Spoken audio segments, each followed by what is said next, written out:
Hi, I'm Melissa, And I'm Amber. and you're listening to the AM Podcast.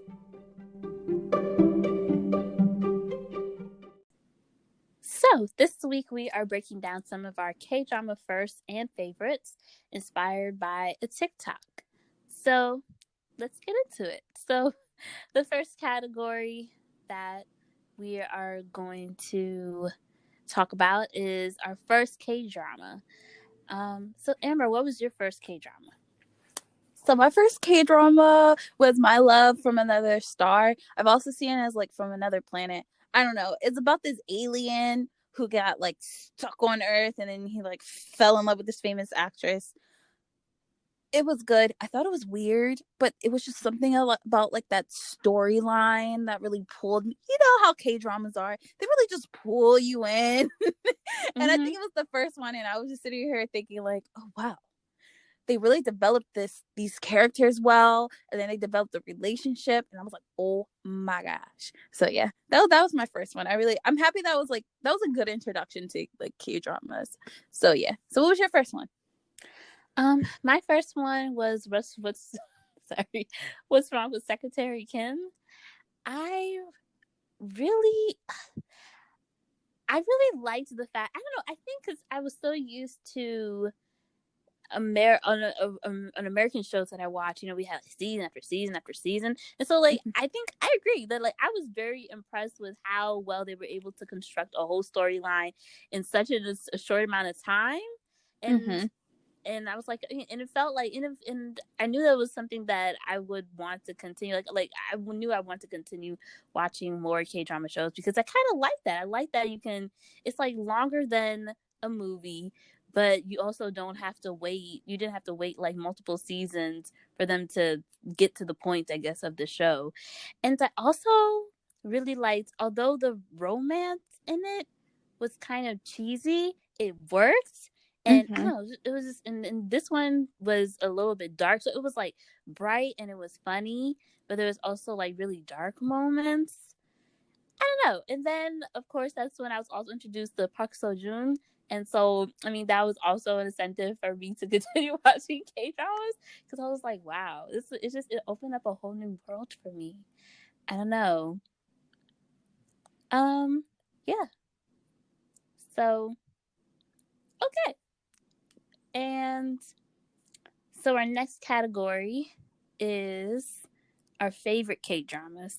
So, what's your favorite K drama? Okay, so I kind of like cheated on this one because I couldn't choose one. I couldn't just choose one because I'm stuck between Reply 1988 and Descendants of the Sun. Now let me explain. Let me explain why I couldn't choose between the two. Because when I was in college, and even now every once in a while, like whenever I went on a break or I just had free time, I would literally rewatch one of these dramas. Really? One of them. The entire season. I didn't skip through them. Just the entire series. I would watch them and I would sit there and watch it like I didn't know what was about to happen. So I would say these two these two are like my top. Those are like my top because like I rewatch those. I would literally sit here and rewatch both of these like right now if I could. But Wow. I have adulting to do, so can't. Unfortunately. Takes up so much of our time. Mine is this one. This one was also, I'm not gonna lie. This one was very hard for me to figure out which one was my favorite because I feel like overall I like. There's some where I've seen where I'm like, I could have did without watching that one, Mm-hmm. but there are others where I'm like, they all have like decent storylines. The romances were fine. It was had a decent pace, and so I don't know. So I okay. I mean, I did recently just see this one. So my answer was, I guess I didn't even say what my answer was. My answer was Boys Over Flowers, and I feel like this one right now is my favorite because this was the one that I most recently watched where like, because normally, okay, I'm like not completing my sentences. Okay, 1 second. Um, normally when I watch a drama, I can only watch like maybe 2 or 3 max in one sitting. I don't know if it's because like my eyes get tired, read the subtitles, or I don't know. But I can only like after like maybe like the third episode, I'm like, okay, I'm ready to, move on to something else or whatever. Especially because the ones that I tend to watch, the ones that are usually like an hour long.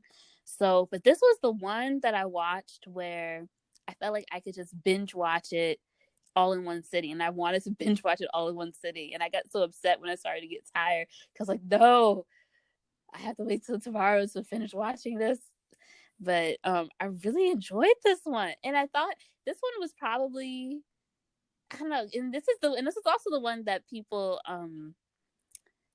say is like, a good like starter one, I guess, and I can see why. It's just it felt very nostalgic, and I just really liked it, and I liked it because we had seen Lee Min-ho in, I think it was The King, Eternal Monarch, and when we had watched it, I was like, I don't get it. I don't get the hype. But after watching Boys Over Flowers, I was like, I get it. I can see how he got so popular. I don't know, just like it was so good. Like, because I guess it was nostalgic because when the character was in high school, that's also the same year that I was in high school, and then like the fashion, it was like very similar to what I wore in high school, and the romance was just so good. It was cheesy, but it was like a good cheesy, and even though the relationship was like so toxic, it was also like super cute because they fought like every episode, but then they got back together, and I'm like, yes, you belong together, and it was great. It was great. Obviously, I remember a lot about it because I'm talking about it like forever. And anyways, so I think that one right now would be my favorite K-drama. So, okay. I agree with you. That's a really good K-drama because, like you said, people have been talking about it so much. I have been putting it off because when you look at it, you're like, ooh, no. But when you get into it, you're just like, ooh, I understand it all. Oh my gosh. And so I get it. I fully get it. I can see why this is one of your favorite K-dramas. Yeah. I tried to get into, I tried getting into Reply 1988. I don't know. Something about the 80s bothers me. I don't know. I'm gonna try getting back into it. And I did start watching Descendants of the Sun. I know that these are like two like really popular ones, and so and you keep raving about them. So I'm gonna try and get back into them. I think it depends on like what you're into, because like Reply 1988, just like the whole Reply series is very like slice of life, everyday kind of vibe to it. And the Descendants of the Sun, it's like dramatic, but it also has like action and love and all this kind of thing in it. So I think it just depends on what you're going for. But I think the reason why I love Reply 1988 so much is because I guess just the whole Reply series, but I don't know why I like this particular one. Actually, I know why, because I like one of the actors. Oh, I think he is so fine. But anyway. This is the real reason why we watch K-drama. But I really like this storyline, and I love having to figure out, even though I watch it every time, I watch it as if I don't know who she's going to end up with in the end. And it's just like you're trying to figure out like, oh, who is she going to end up with? Is it going to be so and so, or is it going to be so and so? And it's just like you don't know. And so that's what I love about it. But anyways, I'm done because I'll go on and on about this. Okay. So this one. This one's kind of sad. So the next category is right when we go after something happy. So the next category is K-drama that made you cry. We both had the same answer. I was really trying. Okay, so our answer was Mother, but Ever, what you go ahead and. It's funny because when we were writing our answers, in my head I was like, I think Melissa's also going to say Mother because I think it's just, out of all the dramas that both of us have watched, I feel like even just me, because I swear I've watched probably over 100 K-dramas, and I feel like this particular drama is just very emotionally taxing. Well, there's also It's Okay Not to Be Okay, but Mother is the one that really gets you throughout the whole thing. And I cried multiple times when I watched Mother. So okay, multiple like 2 or 3 times. But yeah, I don't know. It's we had a whole episode where we talked about this. So it's just like the scenes, the relationship. I feel like I'm repeating what Melissa said earlier, just how like the relationships are like very well developed. Everything was just I don't know. It's like you felt like, I don't know, this drama in particular for me, I just felt like you knew the character, like you personally knew them. Yes. Like we were on the run with them. Yes. And I was like, why are the police chasing them? Let her be. Let the girl kidnap this little girl, okay? We all know she's okay with her. Let her be. And I was mad when the mom threw her. Okay, I'm not even gonna get into it. When she threw her out on the street, I was angry. I can't. I'm not gonna talk about this again. I can't. Just that it was sad. It was sad, but like just sad. That's what I'm gonna leave it at. It made me cry. Because it was like sad but like hopeful. And then in the end it was happy. But majority of it, you're like, man, this is sad. But that's so true. That's so true. It's an emotional roller coaster. It really is. That was actually the scene that I was thinking about because it might have been the first episode when the mother threw her in the trash can. I don't know what episode it was. I just remember I was heated. Oh, I remember like bawling, and I was like, "Oh my god! Like, how did? Oh my god!" Yeah, because I've cried in a few dramas when watching a few dramas, but this was the one that really stuck out for me as well. Because I was really trying to find another one other than Mother, but this is the one. This is the one. Like the one that this was the one. Anyways, yeah, like everything that you said, it was just very sad. It was emotional. Yeah, watch at your own what's the word? Emotional risk. Yeah. It's good though, you should watch it. Okay. So going back to something happy. This order is just I don't know. But okay, so the next category is first K-drama crush. Mine was Park Seo-joon. Listen. He is fine. Go ahead, I'm sorry. And it's not just that, he's good looking. He's a very good actor as well, okay? He is. He's a very dramatic actor. So sorry. Okay, let's look at the next category. But focusing on this category, it was funny because after I watched What's Wrong with Secretary Kim, I remember whenever I would go to like a grocery store or something, and I saw his face on like stuff, I was like, "Oh, it's him!" And so, yeah. And then I remember like looking for like any other dramas that he was in, and of course, I watched them all that I could find. So, yeah. Anyways, what about you, Amber? So before I had mentioned how there was an actor in Reply 1988 that I love. And I always have the hardest time pronouncing his name, but it's Roo Jun-yeol. And he's still, like, I still have, like, the biggest crush on him, along with Park Seo-joon. But I think he's an amazing actor as well.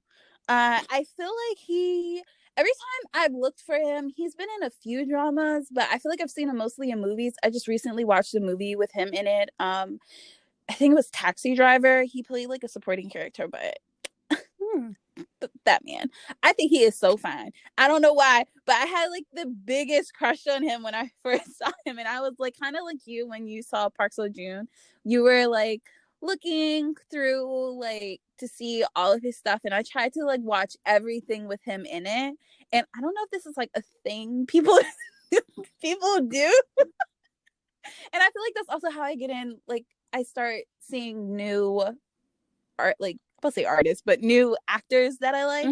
But other than him being cute, I also think he's an amazing actor. He plays interesting roles. I never feel like he's typecasted, because he goes from like really cute soft roles to like really like tough roles. So I love it, and I keep going on. So I'm just be quiet. Yeah, that was my first crush, K drama crush. I see. Are you sure? Just kidding. Um, okay, so that leads right into our next category, which is favorite K drama male lead. And of course, we both chose Park Seo Joon. That's why earlier I was like, because I was going. Okay, so I guess as I was saying, earlier, I think he's just an amazing actor, just in general, from all of the different types of dramas that I've seen him in. Like he's just a very good. Okay. I mostly I'm thinking about Itaewon Class because I feel like that was the first time that I saw like his range, I guess. And so yeah, I just think he's a great actor. And like he's believable because I was really thinking hard about this because there are a lot of other actors that I do like I enjoy watching them in the drama, but I don't know that they're all like believable. Like I don't know if they're all the characters are believable, and I also don't feel like I may not have actually seen them in enough other dramas, I guess, to really say like, okay, like I would watch this movie or I would watch this drama just because this person is in it. So, yeah. I agree with you. I think what's interesting about him is that not only is he a really good actor, but it's so crazy to see him in real life and to see how he acts and plays out these characters is so different than who he is. And so, yeah, I don't know. That man is just amazing, to be honest. When I first saw him, I think he might have been in She Was Pretty, or was it in Heal Me Kill Me? It was one of them. But I was like, oh wow, he's really good. And then I started watching more and I was like, wait, he was like actually a very good actor. And I think it was, sorry, I didn't finish my sentence, but I think it was Witches Romance is where I first saw him. But anyways, back to what I was saying. I don't know. I wish he was in more because he doesn't have a lot out. Like he has a few movies and then he's in some dramas, but I watched them all. But maybe that's like a lot of dramas, and I'm just sad because I can't find more with him in it. But but I'm always excited when he does act because a lot of the dramas that he's in, actually I think all of the dramas and movies that I've seen him in, I'm never disappointed with them. Like I feel like he picks really good dramas to star in, and I don't know if that's like on his part or his company's part, or maybe he's like picks and chooses which ones to go with, but I don't know, he just always does an amazing job and he never disappoints in whatever he does. Okay. I guess as you were talking about that, because I guess I was thinking about I feel like I hope that he gets I feel like he has a role, I guess, in choosing the types of roles that he plays, and I feel like that's gonna help him, or just any actor, I guess, they should be picking roles that will help them like develop and grow. Because it just made me think, okay, I feel like I've talked about Lee Min-ho like 5 times.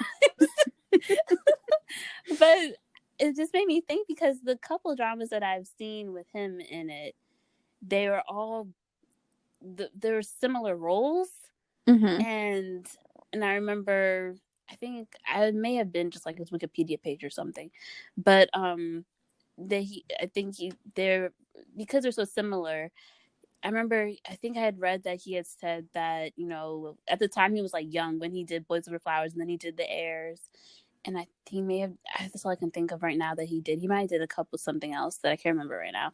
But anyways, the point is that like, he was like, oh, I'm only going to be this age for so long. And so it's okay that like, I'm doing like similar roles basically. But I don't know. I feel like, was that a good choice? I don't know. But he's also really popular. So I don't know.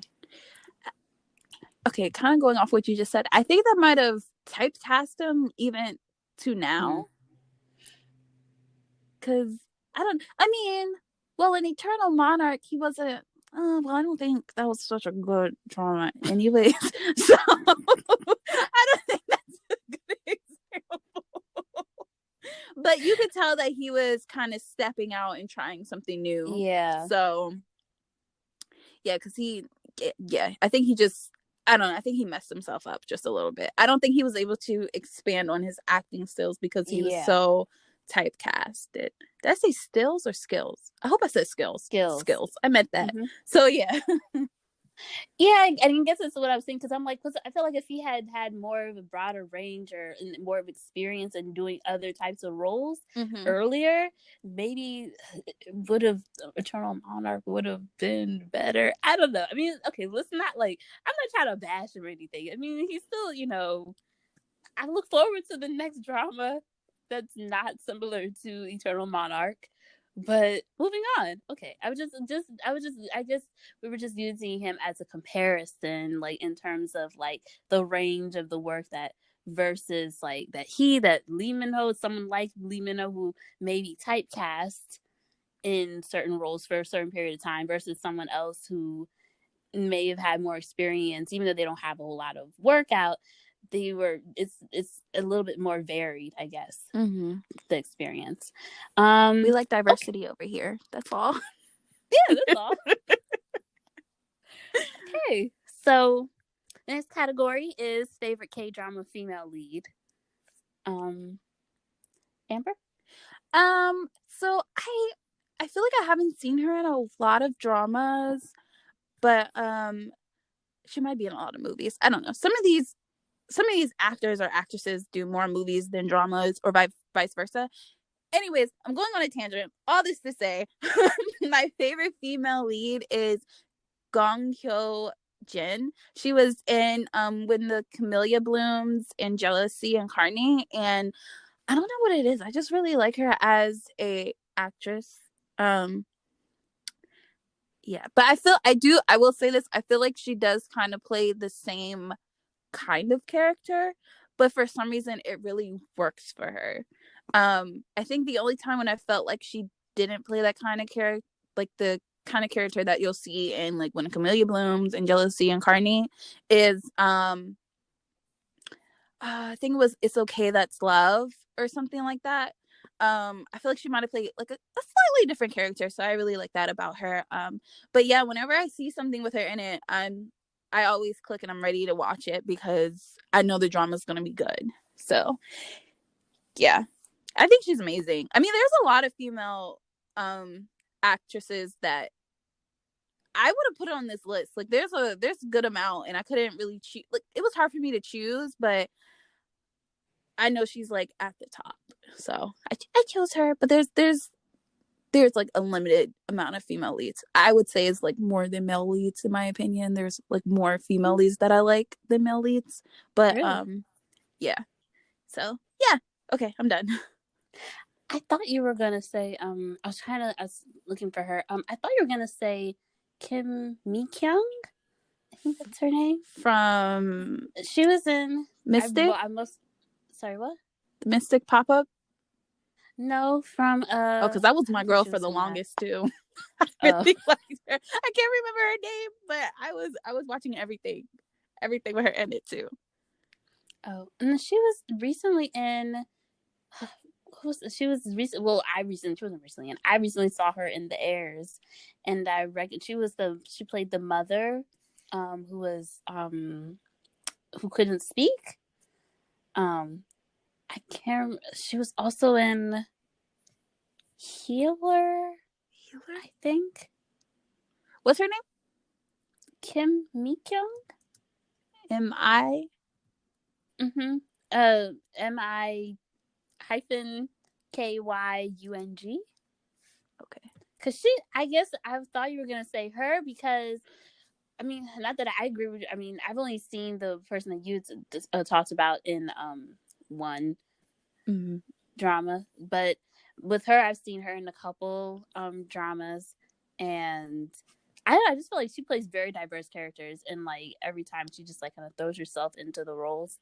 And so I thought, and so that's why, and I feel like you told me about her before, and that's why I thought you were gonna choose her. But because, anyways, I say all this to say it was difficult for me to choose someone here too, because there were a couple people that I was thinking of.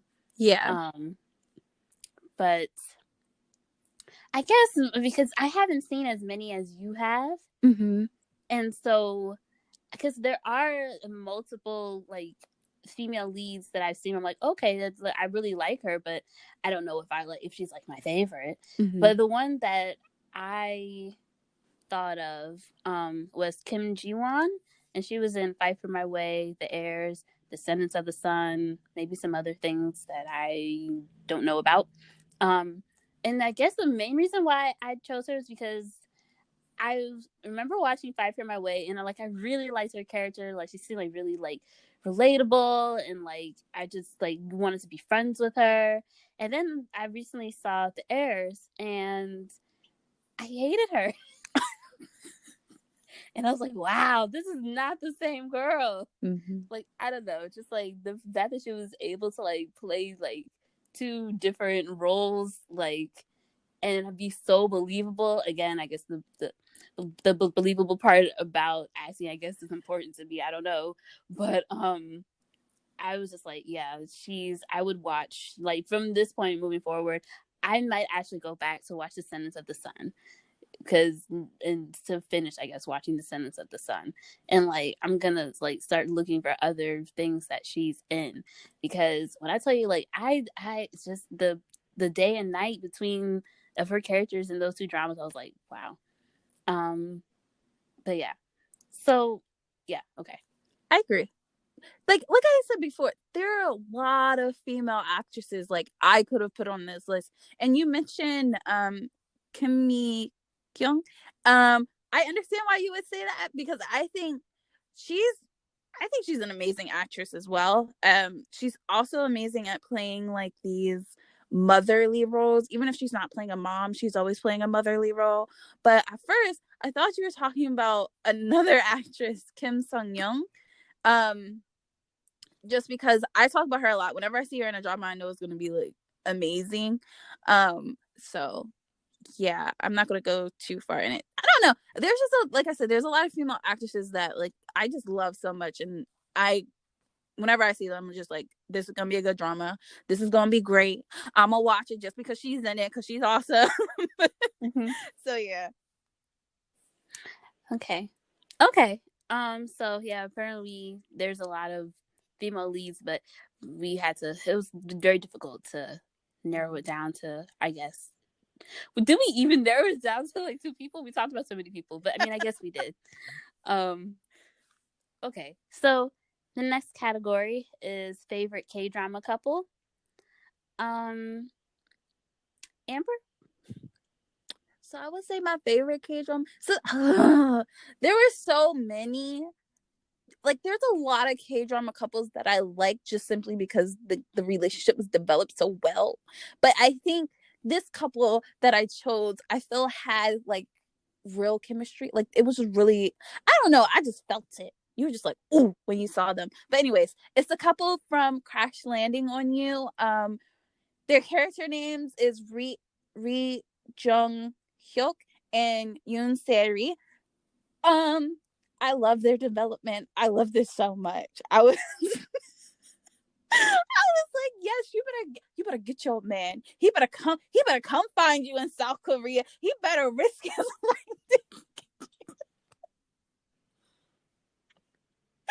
But yeah, so they were my favorite couple. Unfortunately, like, they really couldn't be together at the end, and they could only see each other like once a year. Well, I think it was like once for like a couple weeks or whatever, but yeah. Oh, no, I was just saying that I'm still mad about the fact that they could only see each other like once a month or once a year or whatever it was that they had decided on. I thought the ending could have been better, but it's just my opinion. I mean, I guess technically they couldn't have been together. Technically, she could have moved to North Korea if she really wanted to. She could have had a business like him. I could understand because he was in the military and blah blah blah blah blah. But Sure, you can have a business anywhere. And But she it's had not like her they whole weren't. life in South Korea. So what? People live their whole lives in plenty countries and then they up and leave to go elsewhere. And it's not like she was leaving, like, she was literally just going like right across the border. I don't know. You I say just that feel like people can travel back and forth to North Korea and South Korea safely. I mean, I just feel like it's a business, you know, like you can start a business anywhere. Like, and people were buying her products in North Korea. So it's not like she wouldn't have had a customer base or whatever. I don't know. I'm still upset about it. But I It's mean, just silly. she couldn't have had like the freedoms that she had there in North Yeah, Korea. but did she want freedom or did she want him? You know what I mean? She wanted both, but Well, you like can't have both. she can't run an empire from a whole nother country where she can't really communicate back to South Korea. I mean, it ended how it ended. I'm just saying, I didn't like the end. You know what? I'm not going to debate you on this. We were just talking about favorite couples. Okay, fine. I'll just move on to my favorite couple. My favorite couple. See, there were so many couples that I thought were cute. And so I was like, I don't know. This one was hard for me. Because, okay, technically, okay, I'm just going to say it. Well, I really liked the couple from Weightlifting Fairy, Kim Bok-ju.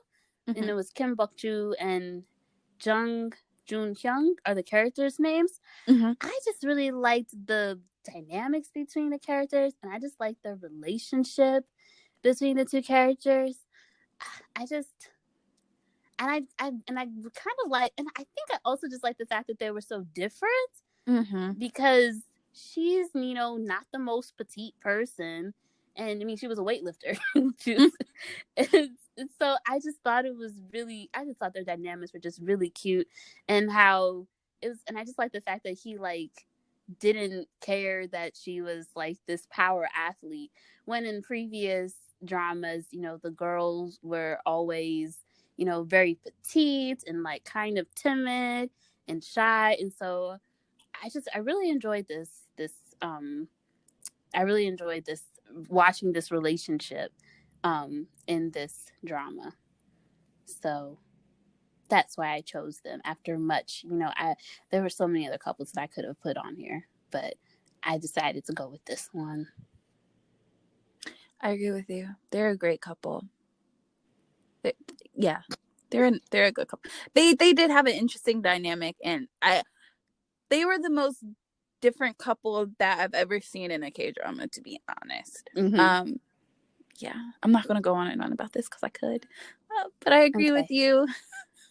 I don't know. These were kind of hard when you really had to narrow them down, because I probably was thinking about 20 different ones, and I was like, oh, but which one is it really though? And honestly, I could have put 5 more couples up there, and so good. I love K-dramas. Yeah, I don't think there's only one drama I could think of where like I felt like the couple didn't have like any chemistry. But out the other ones, I felt like, I mean, they had enough chemistry for me to like it. So I don't know. But this one was difficult. Okay, finally we had our last category is favorite K-drama bad boy. Amber, did you want to go start off? This one was kind of hard because I don't know. This one was kind of hard for me to choose at first because there's like bad boys in K-dramas, but then there's like bad boys that are low-key soft on the inside, and they try to be all tough, but they're really little softies. So it was hard for me to choose. But one that like really stuck out in my head was Kwon Shi Hyun from Tempted, played by Woo Do Hwan. He was also in Eternal Monarch, but we're talking about this character. He was just like, I don't know, he gave me all types of bad boy vibes. Like, he is not the person that your mother wants you to end up with. But like I mentioned, he had like a really little soft spot, and it was just because like, you know, he had to keep an image for his friends and the lifestyle that he was leading before he met, I can't remember what Joy's character's name was, but before he met her. And so I don't know, but when I feel like when I thought of Bad Boy, he was the first one that popped in my head. Okay. Yeah, I would agree. I agree with that. I didn't even think of him at first, but now that I'm remembering, yeah, I completely agree with that, because he was kind of a. Oh, I'm about to curse. He was kind of yeah, but yeah. Anyways, good choice.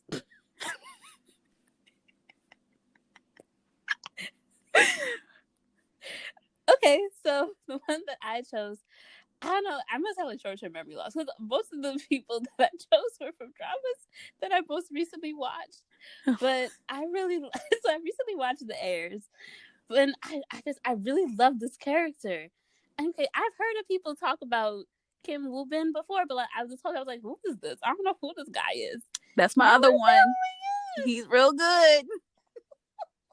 So I chose his character, Choi Hyung-do from The Heirs.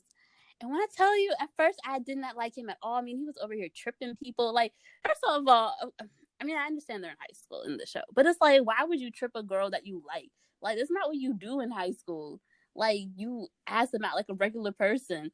So even though he was doing stupid stuff throughout the whole series, like towards the end, I was like, wow, like he is definitely a softie inside. And he was cute, and he was just like I felt so bad for him that the main character girl didn't end up liking him. And he rode a motorcycle. I mean, like Bad Boy, that's what bad boys do. I think that's also why he came to mind. You know, that's what they do. They ride motorcycles. You can't be a bad boy driving like an SUV. You know, you have to ride a motorcycle. So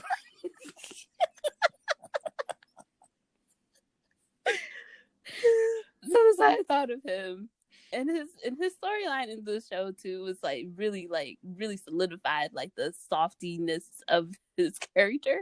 I don't know if that's a word, but like when he started crying at the end, I was like, oh, I wanted to cry with him. Okay, so that's how I felt about it. Yeah, that's what I chose. You know, I wonder if that's like the secret formula is to make them bad boy enough that you're just like, ugh. But at the same time, you're like, oh.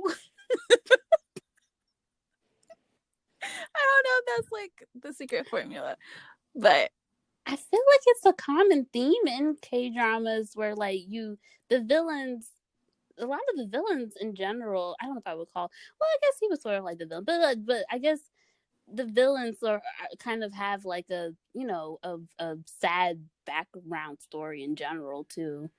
So yeah, I think that's part of the formula, I guess, that I was thinking that you're referring to. Yeah, but I mean, I'm gonna be honest with you. I haven't watched Heirs in a very long time, but when you just mentioned him, I was like, oh yeah, yeah, that's one for sure. Okay. Anywho, I could literally go on with all of these categories. I could have went on forever, but we got to end the episode at some point. So please let us know what your K-drama first and faves are. If you agree with some of the actors or dramas that we chose, or what are yours, just, you know, let us know. You can find us on Instagram and Twitter at _AM podcast. The links are always in the description. We also put the link to the TikTok that we were inspired by in the description, so you should also like check that out. So yeah, if you like this episode and want to hear more, subscribe to the podcast. Please stay safe, and we will talk to you next week.